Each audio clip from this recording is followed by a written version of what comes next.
DK. Nagaraj sir, நான் தொடக்கத்தில் நிகழ்ச்சியினுடைய தொடக்கத்தில் சொன்ன வார்த்தைகளை நீங்க கேட்டிருப்பீங்கன்னு நினைக்கிறேன். ஓகே.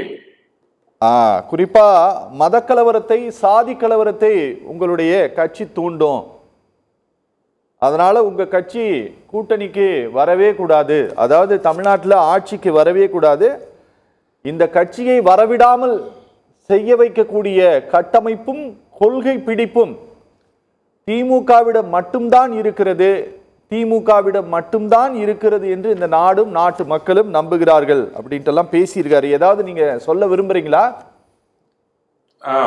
அனைவருக்கும் வணக்கம்ங்க. அதாவது இந்த பொதுக்குழுல பல தீர்மானங்கள், முதல்ல அவங்களுடைய முன்னாள் முதலமைச்சர் கருணாநிதி அவர்களுடைய அந்த செம்மொழி நாளாக அறிவிப்பு, அவருடைய பிறந்த தினத்தை, அதுக்கப்புறம் முதலமைச்சருக்கே பாராட்டு, ரொம்ப சிறப்பான நம்பர் 1 முதலமைச்சர் அப்படிங்கிற பாராட்டு ஒரு தீர்மானம். அப்புறம் துணை முதல்வர் உதயநிதிக்கு துணை நிற்போம் அப்படிங்கிற ஒரு தீர்மானம். ஸோ மோஸ்ட்லி அவங்க குடும்பம் குறித்து, அவங்களுடைய வாரிசுகள் குறித்து ஒரு பெருமைப்படுத்தி ஒரு தீர்மானத்தை, 3 தீர்மானங்களை முதல்ல கொண்டு வந்துடுறாங்க. அதாவது மன்னர் ஆட்சி அப்படிங்கிற ஒரு கான்செப்டை ஃபர்ஸ்ட் அவங்க ஃப்ரேம் பண்ணிடுறாங்க. அடுத்து உதயநிதி தான் அப்படிங்கிற அந்த குடும்ப அரசியலை முன்னிறுத்திடுறாங்க. அது ஒரு விஷயம், பார்க்கக்கூடிய விஷயம். ரெண்டாவதா 1971ல 72ல அவங்க அப்பா போட்ட, அதே திமுகவில் போட்ட, பொதுக்குழுல போட்ட தீர்மானங்கள், ஹிந்தி ஒழிப்பு, அப்புறம் கச்சத்தீவை மீட்டெடுப்போம், மாநில சுய உரிமை, இது மாதிரியான தீர்மானங்கள் ஒரு 27 தீர்மானங்கள் அதுல போட்டிருக்காங்க. இது எல்லாமே 35 ஆண்டு காலம் ஆட்சியில் இருந்த திமுக, மத்திய ஆட்சியில் இருந்த காங்கிரஸை தூக்கி பிடித்து தாங்கி பிடித்த திமுக 75 ஆண்டுகளுக்கு பிறகு, 35 ஆண்டுகள் ஆட்சிக்கு பிறகு அதே தீர்மானத்தை போட்டிருக்கிறது. அதுல இன்னொரு விஷயம் என்னன்னா, இப்ப இந்த ரோடு ஷோ எல்லாம் பண்ணாங்க, குறிப்பா பாஜக ரோடு ஷோ பண்ணும். அது இங்க பிரதமர் மோடி அதுல ரொம்ப விரும்பி செய்வார். ஏன்னா மக்களை நேரடியாக சந்திக்கின்ற ஒரு வாய்ப்பு அதன் மூலமாக கிடைக்குங்கிறதுக்காக திடீர்னு இவங்களும் ரோட் ஷோ கையில் எடுத்தாங்க. 25 கிலோமீட்டருக்கு ரோடு ஷோ பண்ணாங்க. அதுல ஒரு 1.5 கிலோமீட்டருக்கு பந்தல் கூடி அப்படிங்கிற இடத்துல கால்வாய் ஒரு 5 ஆண்டு காலமாக தூர்வாராம அளவற்ற சகிக்க முடியாத அசுத்தமாக இருந்தது. அந்த இடத்துல மட்டும் துணி மறைத்து ஒரு நாடகம் அரங்கேறியது. அதை உடனே அங்க லோக்கல்ல எல்லாம் அப்போஸ் பண்ண உடனே இப்ப முதலமைச்சர் பார்த்திருக்காங்க. ஆனா இதே பாஜக வெளிநாட்டு உடைய தலைவர்கள் எல்லாம் வர்றப்ப அது மாதிரி ஏரியா மறைச்சப்போ பொங்கி எழுந்தது திமுக. அதனால முதலமைச்சரே போய் தன்னுடைய மாவட்டத்துல, தன்னுடைய நாட்டுல இருக்கிற இடத்தை பார்க்க கூடாது அப்படின்னு மறைக்கிற அளவுக்கு எந்த ஒரு அநாகரிக அரசியல இங்க வச்சிருக்காங்க அப்படின்னா அது மிகப்பெரிய ஒரு ஆச்சரியப்படக்கூடிய விஷயமா இருக்குது. ஓகே. அதுக்கப்புறம் நீங்க கலவரம் எல்லாம் குறித்து சொன்னீங்க. இன்றைக்கு வரைக்கும் 75 ஆண்டு காலத்துல சாதி ரீதியாக, இன ரீதியாக, மொழி ரீதியாக, மத ரீதியாக, வடக்கு தெற்கு எல்லா பிரிவினை செய்து தமிழ்நாட்டை ஆண்டு கொண்டிருக்கின்ற கட்சி என்றால் அது திராவிட முன்னேற்ற கழகம். கோவை குண்டுவெடிப்பு இவங்க ஆட்சியில் தான் வந்தது. இப்ப கோட்டை ஈஸ்வரன் கோயில் அந்த குண்டுவெடிப்பு அப்படிங்கிறது அதில் நடந்த விஷயங்கள் பல. அது கூட சிலிண்டர் வெடிப்புன்னு சொல்லி மாற்ற பார்த்தாங்க. அதுவும் திமுக ஆட்சியில தான். இதனால எந்த வகையிலையும் சட்ட ஒழுங்குக்கு கட்டுப்பட்டது அல்ல திராவிட முன்னேற்ற கழகம். நான் மது குறித்து தான் பேசிட்டு இருந்தோம். திமுக ஆட்சிக்கு வந்ததுக்கு அப்புறம் இந்த போதைப் பொருள் கலாச்சாரம் என்பது மிகவும் சாதாரணமாகிவிட்டது.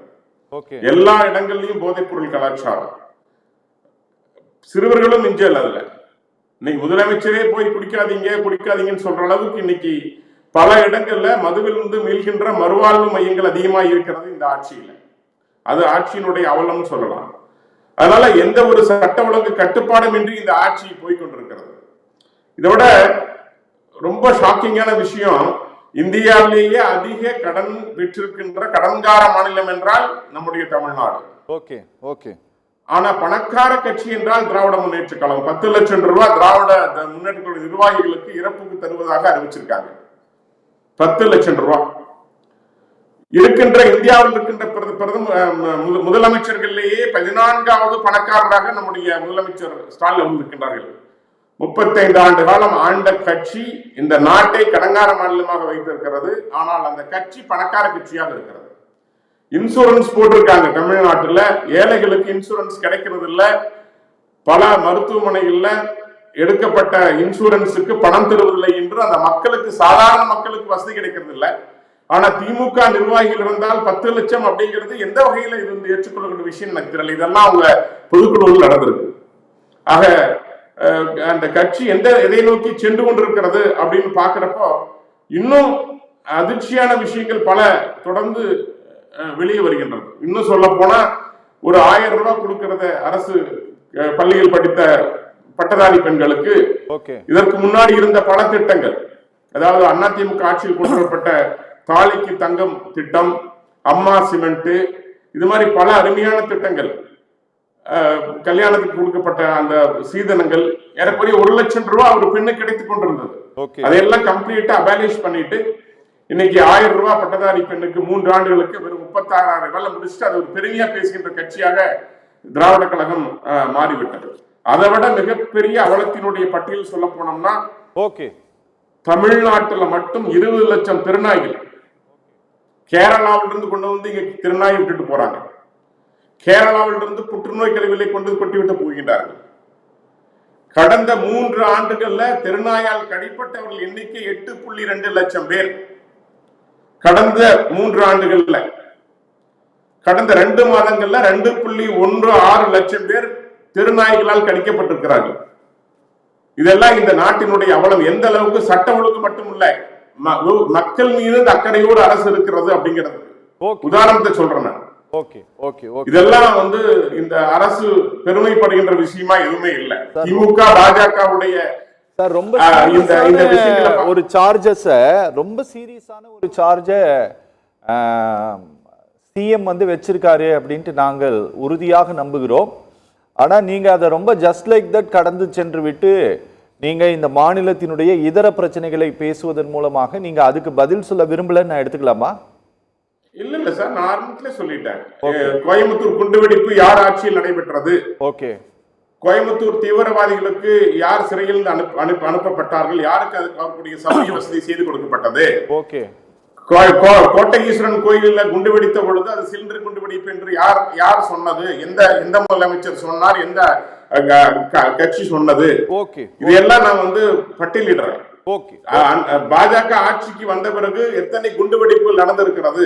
காங்கிரஸ் ஆட்சி, கூட்டியிருக்கிற காங்கிரஸ் ஆட்சி காலத்தில் எத்தனை குண்டு வெடிப்புகள் நடைபெற்றது? ஆர்டிகல் 370 நாங்க சொன்னதை எப்படி நிறைவேற்றி இருக்கிறோம்? இந்த கடந்த 10 ஆண்டுகள்ல குண்டுவெடிப்பு இல்லாத சுதந்திரமான ஒரு பாதுகாப்பான மாநிலமாக தேசமாக இந்தியா மாறி இருக்கிறது. ஆனால் எப்பெல்லாம் திமுக ஆட்சிக்கு வருகிறதோ ஜாதி பிரச்சனை தலைதூக்குகிறது, மத பிரச்சனை தலைதூக்குகிறது, வெடிகுண்டு பிரச்சனை கலாச்சாரம் தலைநூக்கிறது, போதைப் பொருள் கலாச்சாரம் தலைநூக்கிறது.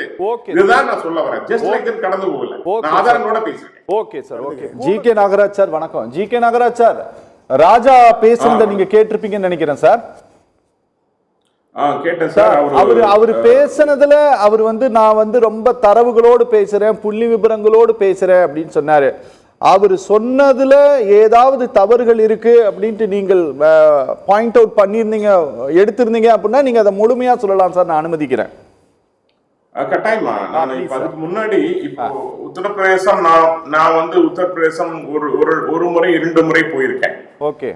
ஆனா அதற்கு முன்னாடி நான் 15 ஆண்டு காலம் குஜராத்ல இருந்திருக்கேன். சரி.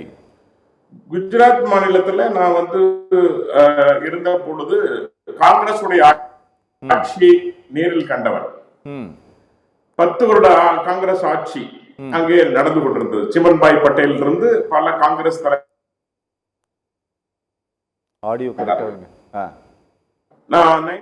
மோடி அவர்கள் ஆட்சிக்கு வராங்க. ஓகே. அந்த 10 ஆண்டு கால ஆட்சியில் நடைபெற்ற கலவரங்கள் எப்படி இருந்ததுங்கிறத நேரில் கண்டவன் நான். ஓகே. அதை தூண்டிய காங்கிரஸ் கட்சி எதற்காக அந்த பிரிவினையை செய்தது என்பதை நேரில் கண்டவன் நான். ஓகே. நேரில் கண்டவன் நான். ஓகே. அதற்கு அப்புறமும் மோடி அவர்கள் ஆட்சிக்கு வந்த பின்பு கோத்ரா ரயில் சம்பவம் உட்பட அதை தூண்டியதும் காங்கிரஸ். அதற்கு அப்புறம் அதற்கு முடிவு கட்டப்பட்டு இன்றைக்கு 25 ஆண்டு காலம் தொடர்ந்து பாஜக அங்கே ஆட்சி செய்து கொண்டிருக்கிறது. சரி, நீங்க ஒரு இஸ்லாமியரை போய் குஜராத்ல கேட்டீங்கன்னா, நாங்கள் வாழ தகுதியான, நம்பிக்கையான, பாதுகாப்பான பூமி என்றால் குஜராத் என்று தைரியமாக சொல்லுவார்கள். சரி, இது வரலாற்று உண்மை. நான் நேரில் இருந்து பார்த்ததை சொல்றேன். அதுக்கப்புறம் தொடர்ச்சியா நான் குஜராத் போறேன் வராதனால சொல்றேன். இன்னைக்கு ஒரு கலவரம் இல்லாத பூமியாக, அனைத்து மக்களும் ஒன்றாக இணைந்து வாழ்கின்ற ஒரு பூமியாக, தொழில்துறையில் மிக முன்னேறிய, கட்டமைப்பில் முன்னேறிய, விவசாயத்தில் முன்னேறிய ஒரு மாநிலமாக குஜராத் மாறி இருக்கிறது. கடந்த 25 ஆண்டு கால குஜராத்தினுடைய நரேந்திர மோடி அவருடைய பாஜகவுடைய ஆட்சியில் என்பதை நான் பெருமையோடு சொல்றேன். காங்கிரஸ் அங்கே துடைத்து எறியப்பட்டிருக்கிறது.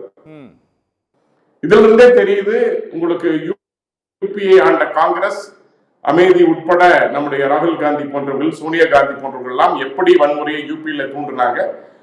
யோகி அவர்கள் வந்ததுக்கு அப்புறம் அது எப்படி கட்டுப்படுத்தப்பட்டது ஒன்று. அடிப்படை சித்தாந்தம் இந்திய நாட்டினுடைய கலாச்சாரம் பண்பாட்டை காப்பது. நாங்க வெளிப்படையவே சொல்றோம்.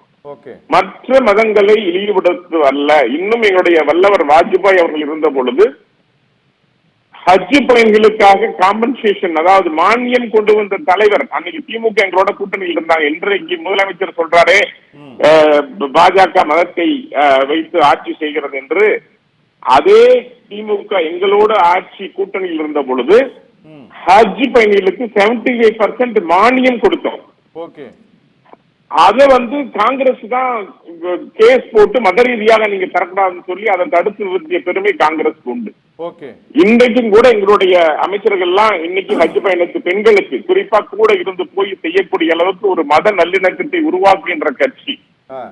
நாங்க சொன்ன எங்களுடைய கொள்கைகள்ல ஆர்டிகல் 370 ஆகட்டும், அதே போல எங்களுடைய ராமர் கோயில் கட்டுவதாகட்டும், யூபியிலிருந்து பல ஆயிரக்கணக்கான பெண்கள், இஸ்லாமிய பெண்கள் இங்கிருந்து ராமர் கோயிலுக்கு சென்று வந்தார்கள். அப்படி ஒரு மத நல்லிணக்கத்திற்கு காரணமாக யூபி இருக்கிறது.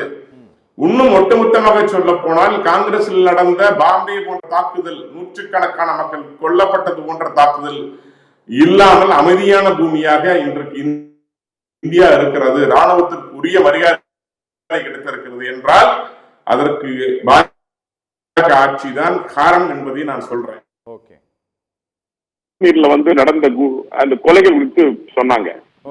காஷ்மீரில் நடந்த அந்த பகல்கான் தாக்குதல்ல அதற்கு முன்னாடி வரைக்கும் அங்கு சென்று வந்தவர்களுடைய எண்ணிக்கை 2,35,00,000 பேர் சுற்றுலா பயணிகள் சென்று வந்திருக்கிறாங்க. இது வரலாற்று சாதனை. பாஜக ஆட்சியில அமைதியான முறையில் தேர்தல் நடக்கப்பட்டு ஏறக்குறைய 65% பேர் வாக்களிக்கப்பட்டு உலகமே போற்றி வியக்கின்ற அளவுக்கு தேர்தல் நடத்திய கட்சி பாரதிய ஜனதா கட்சி. பகல்காம் தாக்குதல் நடந்த அன்னைக்கு அங்கிருக்கிற காஷ்மீர் மக்கள் ஒட்டுமொத்தமாக தீவிரவாதத்துக்கு எதிராக தங்கள் கடையடைப்பு நடத்தினார்கள். ராணுவத்திற்காக தங்கள் ஆதரவை தெரிவித்தார்கள். இதெல்லாம் வரலாற்றில் நடைபெற்ற சரித்திர மாற்றங்கள். நான் சொல்ல வரேன், நாங்க போலி இந்துத்துவா சொல்லல. நாங்க மதச்சார்பு என்று சொல்லிக் கொண்டு ஒரு மதத்தின் குறித்து இழிவாக பேசுவது, கந்த சஷ்டி குறித்து இழிவாக பேசுவது, சனாதானம் குறித்து இழிவாக பேசுவது, டெங்குவை போல் அதை கொளிப்பேன் நசுக்குவேன் என்று சொல்வது, அல்லது அமைச்சர் பொன்முடி பேசியது போல முன்னாள் திமுக அமைச்சர் பேசினார், சைவம் வைணவம் குறித்து ஆபாசமாக காது கேட்க முடியாத அளவுக்கு கேவலமாக பேசுவது, இந்து மதங்களை கேட்டாலே காது பூசுகிறது என்று முதலமைச்சர் பேசியது போல ஒரு மதத்தை குறித்து கேவலமாக பேசுவது, அப்படியெல்லாம் பேசுகின்ற கட்சி பாரதிய ஜனதா கட்சி அல்ல. ஒரு மதம் குறித்து எப்பொழுதும் தவறாக பேசியது அல்ல. இவர்கள் பிரிவினைவாதம் மூலமாகத்தான் தமிழ்நாட்டை ஆண்டு கொண்டிருக்கிறார்கள். ஒன்று மொழியை பிரிப்பார்கள், அல்லது மதத்தை பிரிப்பார்கள், அல்லது மக்களை பிரிப்பார்கள், இன ரீதியாக பிரிப்பார்கள், வடக்கு தெற்கு என்று பேசுவார்கள். இப்ப பாருங்க, ஒரு அமைச்சர் பேசுறாரு, திமுக அமைச்சர் என்ன பேசுறாரு, வடக்குல மக்கள் தொகை அதிகமாயிருச்சு, வடக்கன்ஸ் எல்லாம் பன்றி குட்டிகளை போல குழந்தைகளை பெற்றுக் கொள்கிறார்கள். அவர் யார சொல்றாரு? தயாநிதி மாறன் இதே போல தவறாக பேசினார். இப்படி தொடர்ச்சியாக பிரிவினைவாதம் மூலமாக இவர்கள் பேசுகின்ற பேச்சுக்கள் கொஞ்சம் நஞ்சம் அல்ல. ஆக இவர்கள் பிரிவினைவாதம் மூலம் ஆட்சி செய்கிற காரணத்தால் தான் இவர்களுக்கு அதே மாதிரி சிந்தனை இருக்கிறது. ஆனால் பாஜகவை பொறுத்த வரைக்கும் உன் மதம் உனக்கு, என் மதம் எனக்கு, இந்த கலாச்சாரம் இந்திய என்ற உணர்வோடு காப்பாற்றப்பட வேண்டும், நாம் அனைவர்கள் இந்தியர்கள் என்கின்ற உணர்வோடு இருக்க வேண்டும் அப்படிங்கிற நோக்கத்தோடு தான் அவர் சொன்னாரு 2 சீட்ல நாங்க சொல்றோம் 2 சீட்ல பாஜக 1985ல எம்பிக்கள் வச்சிருந்த கட்சி இன்னைக்கு 80% இந்தியாவை ஆண்டு கொண்டிருக்கிறது. மக்கள் தொடர்ச்சியாக பாஜகவுக்கு வாக்களித்துக் கொண்டிருக்கிறார்கள். அதனாலதான் அதையெல்லாம் பார்த்துதான் திமுக தலைவர் இன்னைக்கு அந்த ரோடு ஷோவை காப்பி பண்றாரு. அது மட்டும் இல்ல, இன்னைக்கு அணிகள் கொண்டு வந்திருக்காங்க, கல்வியாளர் அணி கொண்டு வந்திருக்காங்க, மாற்றுத்திறன், அதெல்லாம் ஏற்கனவே எங்க அணியில் நாங்கள் வைத்திருக்கின்ற விஷயங்கள், வாக்குச்சாவடி கூட்டங்கள், இது எல்லாமே எங்களை பார்த்து பல விஷயங்கள் காப்பி அடிச்சாலும் கூட மக்கள் எப்பொழுது ஓட்டு போடுவாங்க அப்படின்னா உங்கள் கொள்கை தெளிவானது இருக்க வேணும். நான் தான் சொல்றேன், இவ்வளவு ஆண்டு காலமாக உங்கள் கொள்கையை திரும்ப திரும்ப ஒரு கொள்கையை சொல்றீங்க அப்படின்னாவே நிறைவேற்ற முடியலனாவே அந்த கொள்கை என்பது மக்களை ஏமாற்றுவதற்காகத்தான். ரெண்டு விஷயம், நீங்க கந்த சஷ்டி கவசத்தை எல்லாம் சொன்னதுனால நான் சொல்கிறேன் சார். தமிழ்நாட்டில் வந்து தமிழிசை சவுந்தரராஜன் வந்து மாநில தலைவராக இருந்த வரை இல்லாமல் ஒரு புதுவிதமான அரசியலை பாரதிய ஜனதா கட்சி முன்னெடுத்தது. நீங்க என்ன அப்படின்னா 2 விஷயங்கள் ரொம்ப பெரிய அளவில் தேசிய அளவில் நீங்கள் கொண்டு சென்றீர்கள். அதில் ஒன்றுதான் இந்த கந்த சஷ்டி விவகாரம், கருப்பர் கூட்டம். அந்த வழக்குல அந்த சுசீந்திரன் அப்படிங்கிறவரை கைது செய்தே ஆக வேண்டும்னு அவரை பாண்டிச்சேரியில் போய் கைது பண்ணாங்க. அதிமுக ஆட்சி தான் அப்ப நடந்துட்டு இருந்தது, எலெக்ஷன் டைம், அது கோவிட் டைம் எல்லாம் இருந்ததுன்னு. நீங்க அந்த டைம் வந்து அப்போது மாநில தலைவராக இருந்த மரியாதைக்குரிய நம்மளுடைய மத்திய அமைச்சர் திரு எல் முருகன் வந்து ஒரு பெரிய யாத்திரையை நடத்தினார். உங்களுக்கு நினைவு இருக்கும்னு நினைக்கிறேன், வேல் யாத்திரை. நீங்கள் மாநிலம் முழுவதும் அவரு போனார், ஒரு பெரிய அளவுல போனார், திருத்தணி டு திருப்பரங்குன்றம் நினைக்கிறேன். கரெக்டா சார்? திருத்தணி டு திருப்பரங்குன்றம். அந்த வழக்கு கோர்ட்ல வந்து அவங்க வந்து அக்விட்டல் ஆகி வெளியில வந்துட்டாங்க. நீங்க அதை அரசியல் ரீதியாக முன்னெடுத்தீர்களே தவிர அவர்கள் சட்டப்படி அவர்களுக்கு தண்டனை வாங்கி கொடுப்பதற்கு எந்த வகையிலும் ஒரு பார்ட்டியா கூட நீங்க யாரும் அதில் இம்ப்ளீட் ஆகல. ஒன்று, அப்போதும் நீங்கள் திமுகவை இதே சார்ஜ் தான் பண்ணீங்க, இவர்கள் மதத்தை இழிவுபடுத்துகிறார்கள், இவர்களுடைய கூட்டாளிகள் தான் இவங்கன்ட்டு. 2வது, திரு மரியாதைக்குரிய திரு அண்ணாமலை மாநில தலைவரான பிறகு நீங்கள் பிஜேபியினுடைய வரலாற்றிலே சொல்றேன் சார், 1980 இந்த கட்சி தொடங்கினதுல இருந்து தேசிய அளவில் ஒரு பெரிய கேம்பெயினை நீங்க நடத்துனீங்க அப்படின்னா அது வந்து அந்த பாபர் மசூதி விவகாரத்திற்கு பிறகு தேசிய அளவில் நடத்தின ஒரு மிகப்பெரிய கேம்பெயின். துண்டு துக்கடால இருந்து உச்சபட்ச தலைவர் வரை கொண்டு போனது இந்த ஜஸ்டிஸ் ஃபார் லாவண்யா தான். அதுவும் மதத்தை மையப்படுத்தி தான் நடத்துனீங்க. இதையெல்லாம் தான் நாங்க கையில் எடுக்க போறோம் அப்படின்ட்டு இவர்கள் சொல்கிறார்களே, அது ஏதாவது ஒரு வகையில் உங்களுக்கு பின்னடைவாக மாறுமா? நிச்சயமா இல்ல சார். எதிரி வந்து எந்த ஆயுதத்தை பயன்படுத்தி மக்களை பிரிக்கிறார்களோ அதே ஆயுதத்தை பயன்படுத்தி மக்களை ஒன்றிணைக்க வேண்டும் என்பதுதான் எங்களுடைய நோக்கம். Okay sir. கிருஷ்ண பரமாத்மா ரொம்ப அழகா சொல்வார் பகவத்கீதையில, சூழ்ச்சியின் நோக்கம் தர்மமாயின் சூழ்ச்சியும் தர்மமே. சில சமயங்கள் உண்மையை மக்கள்கிட்ட சொல்ல வேண்டி இருக்கும், அது மதத்தின் அடிப்படையில் இருந்தாலும் கூட. எப்படியெல்லாம் திராவிட முன்னேற்ற கழகம் மக்களை மதத்தால் பிரிக்கின்றது சொன்னேன். தீபாவளிக்கு வாழ்த்து சொல்லாத தமிழக முதல்வர், விநாயகர் சதுர்த்திக்கு வாழ்த்து சொல்ல மறுக்கின்ற தமிழக முதல்வர், ஆனால் மாற்று மதத்திற்கு வாழ்த்து சொல்கின்றார், மாற்று மதத்தின் மீது அக்கறை கரிசனத்தை காட்டுகிறார் அப்படின்னாவே இது ஒரு பிரிவினைவாத அரசியலா தான் நாங்க பாக்குறோம். அதை நீங்கள் வாக்கு வங்கிக்காக செய்யாதீர்கள் என்கிறது எங்களுடைய கருத்து. எங்களை பொறுத்த வரைக்கும் அனைவரும் ஒன்றுதான், உங்கள் மதம் உங்களுக்கு, நாங்கள் அதில் மாற்றுகள் இல்லை. ஆனால் அதை வைத்து நீங்கள் வாக்கு வங்கி அரசியல் செய்கின்ற பொழுது நாங்கள் உண்மையை மக்களுக்கு சொல்ல வேண்டி இருக்கிறது. Okay sir.